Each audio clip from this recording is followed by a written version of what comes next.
दोस्तों नमस्कार। आइए शुरू करते हैं आज का अपना करंट अफेयर्स। जैसा कि मैंने वादा किया था कि मैं एक साल का करंट अफेयर्स आपके पास लेके उपस्थित हो जाऊंगा।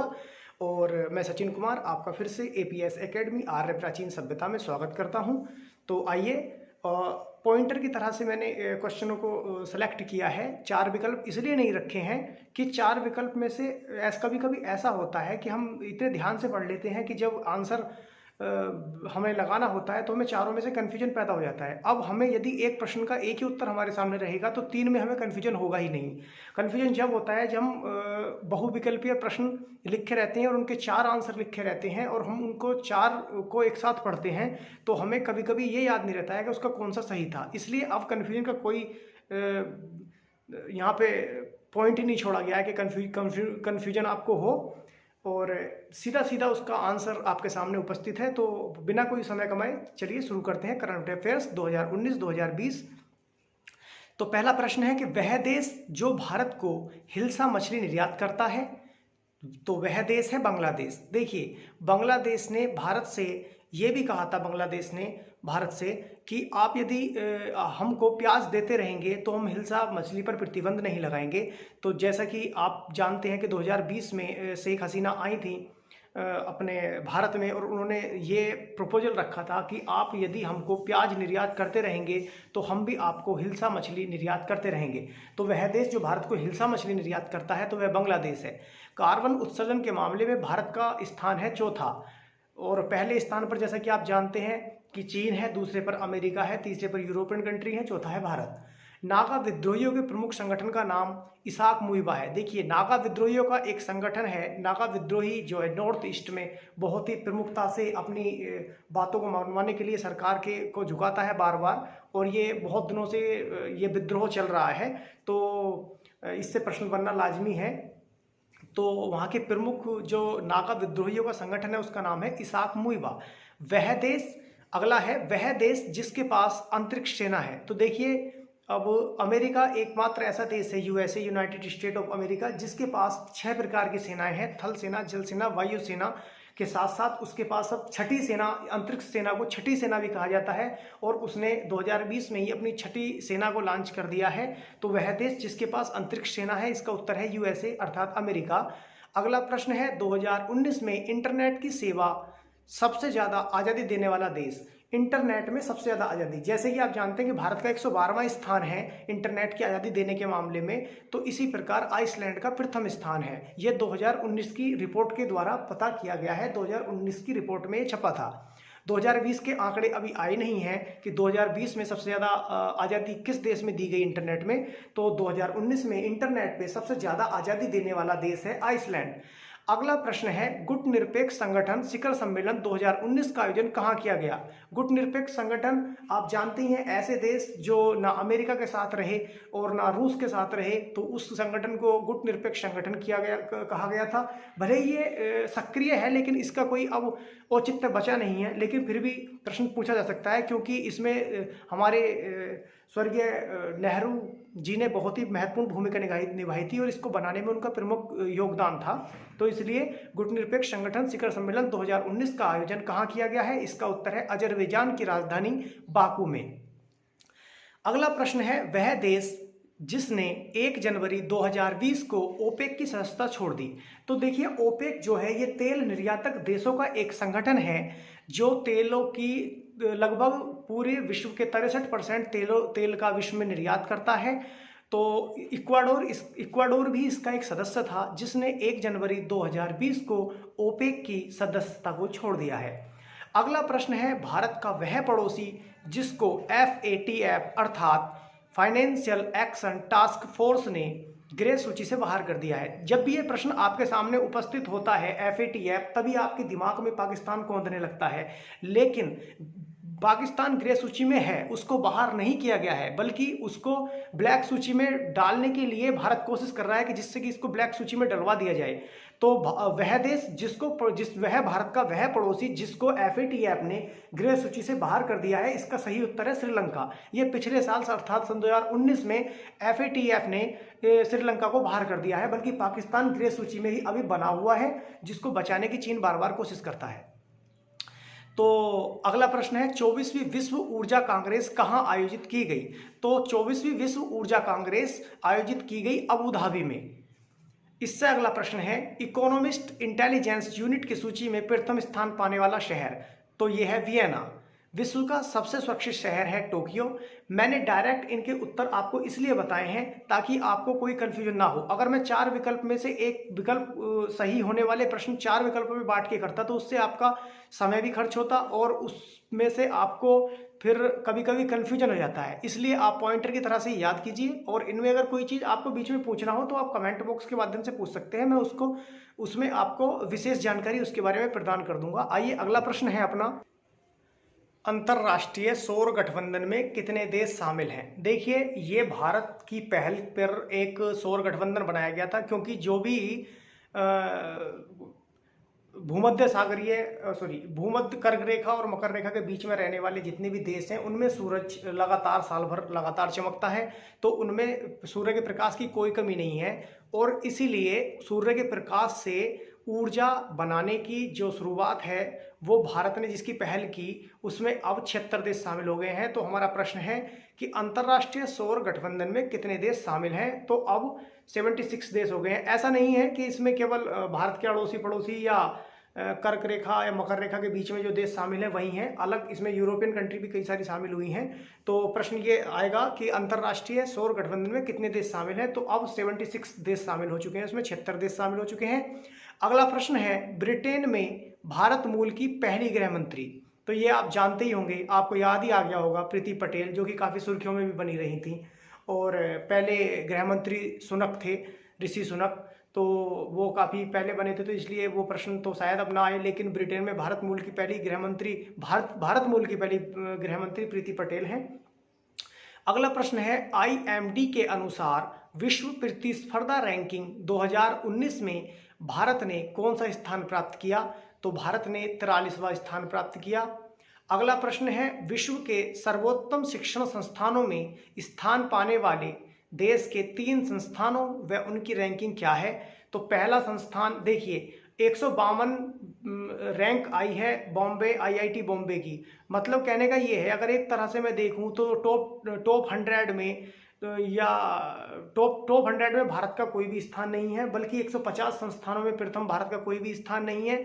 यहाँ तक कि लेकिन 152 टॉप 200 में 152वां स्थान प्राप्त किया है IIT बॉम्बे ने, और IIT दिल्ली ने 182वां स्थान प्राप्त किया है, और IIS बेंगलुरु ने 184वां स्थान प्राप्त किया है। तो ये बहुत ही, अब भी सुधार तो खैर हुआ है, पहले हम टॉप 200 से भी बाहर थे, लेकिन धीरे धीरे सुधार तो हुआ है। लेकिन ये सुधार हमारे देश की कहने का मतलब जो मानसिक इंटेलिजेंस है हमारे देश की, उस नज़रिए से सही नहीं है। बहरहाल अगला प्रश्न है बाल अधिकार सूचकांक 2019 में भारत का स्थान, तो 170वां स्थान पे हम अब भी हैं बाल अधिकार सूचकांक में। अगला प्रश्न है समलैंगिक विवाह को मंजूरी देने वाला एशिया का पहला देश, तो वो है ताइवान। अगला प्रश्न है वह देश जिसने 24 जनवरी 2020 को अमेरिका के साथ संबंध तोड़ दिए। आपके ये प्रश्न आते ही दिमाग में ईरान का नाम घूमने लगेगा, जबकि इसका सही उत्तर है वेनेजुएला, क्योंकि वेनेजुएला से उसका काफ़ी कन्फ्लिक्ट था। वेनेजुएला विश्व में सबसे ज़्यादा तेल भंडार के लिए भी जाना जाता है और वो गृह युद्ध से काफ़ी जूझ रहा है वेनेजुएला, और वहाँ के जो प्रधानमंत्री हैं उन्होंने अमेरिका को सीधा सीधा इसके लिए जिम्मेदार ठहराया था अपने देश में गृह युद्ध के लिए। इसलिए उन्होंने पूरी तरह से अमेरिका के साथ संबंध खत्म कर दिए। वेनेजुएला ने अमेरिका के साथ 24 जनवरी 2020 को संबंध पूरी तरह खत्म करने का ऐलान कर दिया। अगला प्रश्न है वह स्थान जिसको 2020 के लिए वास्तुकला की वैश्विक राजधानी घोषित किया गया है, तो वह स्थान है रियो डी जेनेरियो, जो ब्राज़ील की राजधानी है और लैटिन अमेरिकी देश है, अर्थात दक्षिण अमेरिकी देश है। दक्षिण अमेरिकी जो आपका कॉन्टिनेंटल है उसमें देश है ब्राज़ील, और ब्राज़ील की राजधानी है रियो डी जेनेरियो, जिसको 2020 के लिए वास्तुकला की वैश्विक राजधानी घोषित किया गया है। और अगला प्रश्न है मानवाधिकार को समर्पित टीवी चैनल की किस स्थान पर शुरुआत हुई? तो वो है लंदन। लंदन में एक चैनल को ही मानवाधिकार के लिए समर्पित कर दिया गया है। अगला प्रश्न है 1 जनवरी 2019 को यूनेस्को से अलग होने वाले देश का नाम क्या क्या है? तो देखिए, यूनेस्को जो विश्व धरोहरों की देखभाल करता है, उससे अमेरिका और इजराइल ने अपने आप को अलग कर लिया 1 जनवरी 2019 को, क्योंकि उन्होंने कहा कि यूनेस्को विश्व धरोहर में शामिल करते हुए स्थानों के साथ भेदभाव करता है। इसलिए अमेरिका और इजराइल ने 1 जनवरी 2019 को यूनेस्को से अलग होने की घोषणा कर दी। अगला प्रश्न है, शक्तिशाली नौसेना के मामले में भारत का स्थान। तो देखिए, भारत से पहले 6 देश और हैं, भारत का स्थान 7वां है। शक्तिशाली नौसेना के मामले में हम 7वें स्थान पर हैं। इससे काम नहीं चलेगा। हमें अगर विश्व में अपने समुद्री राइट्स को, समुद्री कहने का मतलब कार्यक्रम को अगर आगे बढ़ाना है तो हमें उसमें प्रोग्रेस करना पड़ेगा। हमें 7वें काम से काम नहीं चलेगा। लेकिन भारत शक्तिशाली नौसेना के मामले में आज 7वें ही स्थान पर है, यह सत्य है। अगला प्रश्न है, विश्व प्रेस स्वतंत्रता सूचकांक में नार्वे व भारत का स्थान। मैंने नार्वे के साथ भारत को इसलिए इंक्लूड किया है क्योंकि पहला भी पूछ सकता है और भारत का स्थान भी पूछ सकता है कि भारत कौन से स्थान पे है।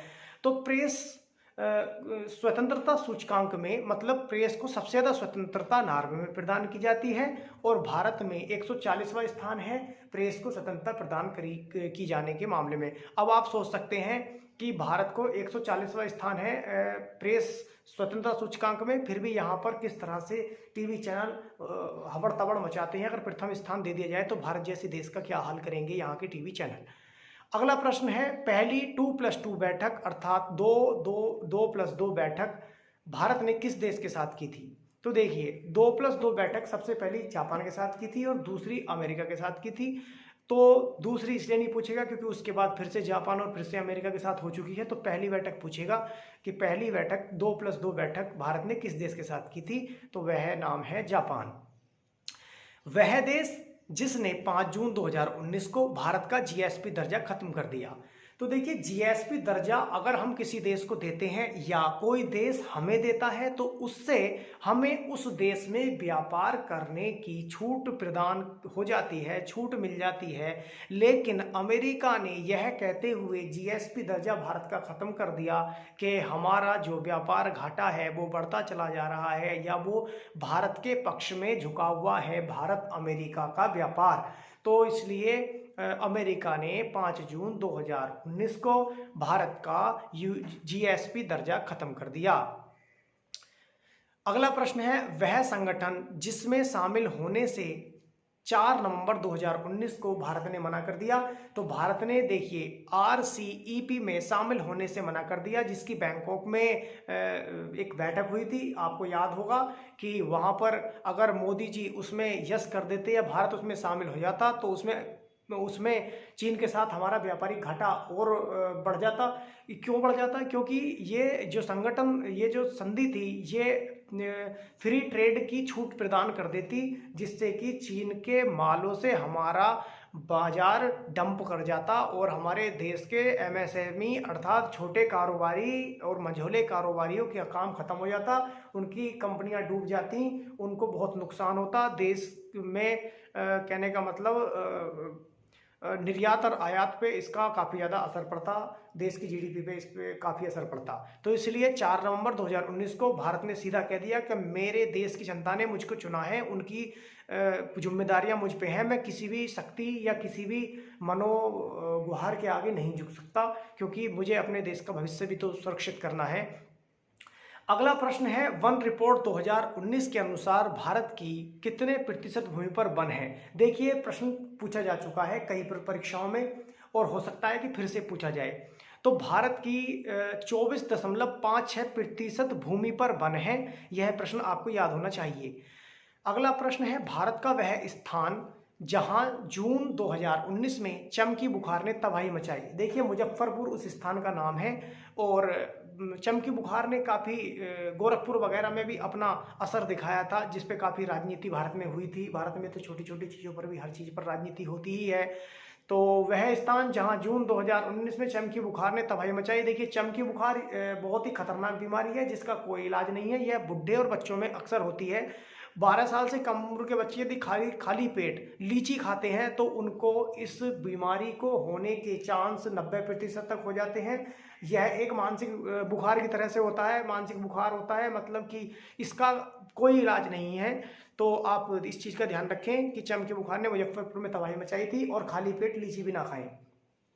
अगला प्रश्न है, पवन ऊर्जा का सबसे ज्यादा उपयोग करने वाला देश। तो देखिए, पवन ऊर्जा आप जानते ही हैं, चाहे पवन चक्की के रूप में प्रयोग किया जाता हो या किसी अन्य रूप में प्रयोग किया जाता हो, तो पवन ऊर्जा का सबसे ज्यादा उपयोग किया जाता है भैया चीन में, और भारत इस मामले में है 5वें स्थान पर। तो मैंने आपको कई सारे प्रश्न यहाँ पर दिए हैं, ये पहला पार्ट है जीएस करंट अफेयर्स का। तो जैसा कि मैंने वादा किया था कि मैं 60 मिनट के अंदर अंदर पूरे विश्व का, एक साल का, उसके साथ साथ भारत, उत्तर प्रदेश से लेकर पूरी दुनिया का करंट अफेयर्स 1 घंटे में आपके सामने प्रस्तुत करूंगा। तो उसी क्रम में मैं 15 मिनट लगभग इस वीडियो को बनाते बनाते हो गए हैं, और 15 मिनट में मैंने आपको लगभग 1/4 पूरी दुनिया का प्रस्तुत कर दिया है। अब आपको 3/4 मैं अगली वीडियो में प्रस्तुत करूंगा। तब तक के लिए नमस्कार।